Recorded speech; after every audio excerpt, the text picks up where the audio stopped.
Alô, alô, muito boa noite a você aí do outro lado. Eu sou o repórter Gustavo Ferreira do valorinvest.com. Começa agora o seu saldo deste dia 3 de fevereiro de 2023. Sextou, então é saldo da semana. Tô aqui para te falar que o apetite por risco internacional, que camuflava o impacto das incertezas locais no nosso mercado brasileiro, esse apetite por risco internacional deixou de servir de maquiagem. Com uma queda de 1,5% hoje, o principal índice da Bolsa, o Ibovespa, hoje nessa sexta-feira, essa queda, acumulou um tombo semanal de 3,4%. O saldo em 2023, que era positivo em 3,4%, até terça-feira, passou a ser mais de 1% negativo em 3 dias, só 3 dias de fevereiro, uma queda de mais de 4%.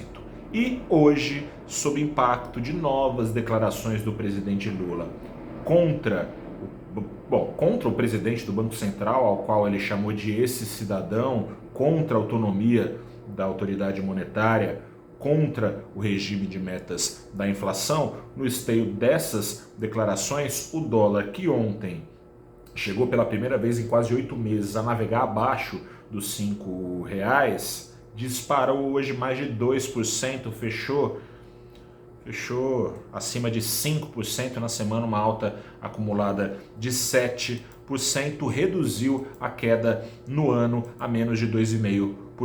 Mas vamos aos ventos internacionais, começando pela inversão dos ventos nos Estados Unidos. Por lá, segue o rally de salários, mesmo com os juros americanos desde março do ano passado já tendo saído de 0 a 4,75% ao ano. Foi atingido esse patamar nessa última quarta-feira. À luz desse quadro, o Banco Central americano antevê mais altas de juros para conseguir jogar a inflação americana, que hoje roda acima dos 6%, à meta de 2% ao ano. Atingido esse pico, tendem a ficar parados esses juros por bom tempo, doa quem doer, até a inflação pular, dá a pinta de que vai atingir a meta, doa quem doer em forma de recessão, né? Mas muitas vezes investidores veem só aquilo que querem ver, pelo menos era assim até quinta-feira. Hoje, devolução de ganhos lá nos Estados Unidos. Mas até quinta-feira, a média do mercado vinha se atendo tão somente ao retrovisor. A inflação, afinal de contas, já é menor do que os 10% de até outro dia lá nos Estados Unidos. Se atinha então a média do mercado mais a esse retrovisor do que ao horizonte, que mostra uma inflação que periga demorar mais a cair. Vinha ganhando força então as teses de que tão logo terminem de subir os juros americanos, comecem a ser cotados nos Estados Unidos. Teses essas que seguem de pé, mesmo com o dado hoje do mercado de trabalho, mais uma vez inabalável, acusado pelo payroll, dado do mercado de trabalho americano de janeiro. O tempo dirá que a aposta que está certa está errada, que a aposta vai ser frustrada ou não, mas algo mudou no fluxo internacional de investidores nessa semana. Antes acreditava-se só em fim de ciclo de alta de juros chegando nos Estados Unidos. Agora já se fala num novo ciclo de queda.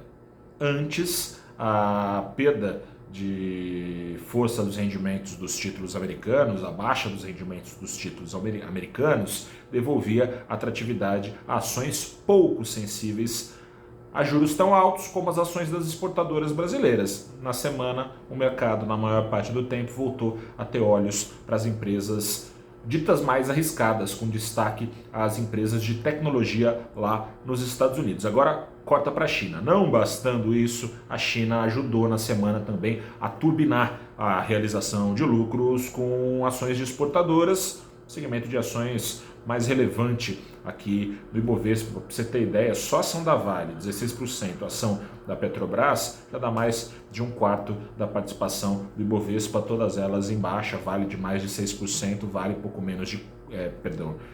mais de 6%, Petrobras pouco menos de 4% de queda acumulada na semana.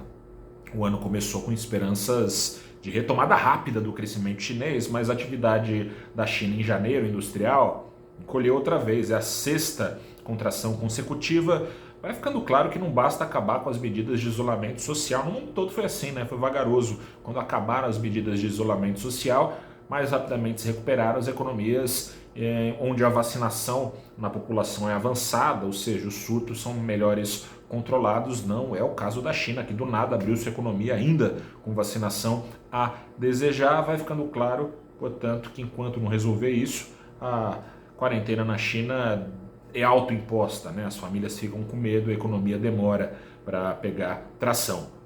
Cota para o Brasil, aí deu no que deu. Mercado com uma perspectiva de juros a 13,75, mantidos pela quarta vez nessa altura, nessa semana. A perder de vista devem continuar, se é que não vão subir nessa altura aí. Mais tempo deve ser assim essa pressão, quanto mais durarem as incertezas alimentadas pelo novo governo, o governo Lula 3. Vamos falar sobre juros? Vamos. Por que a Selic não cai? É o tema do mercado. Lula está falando das metas de inflação, não, porque a meta é muito alta e por isso os juros são tão altos, sendo que na verdade os juros estão onde estão e a meta nem a meta que o Lula fala, que seria de 4,5%, 4% de inflação, está sendo atingida. A inflação no Brasil está rodando a 6%, ou seja, mesmo para atingir essa meta precisaria de mais juros, se ele quisesse atingir de imediato e não ao longo do tempo. Enfim, por que a Selic não cai? O que pode permitir a Selic a cair de maneira sustentável?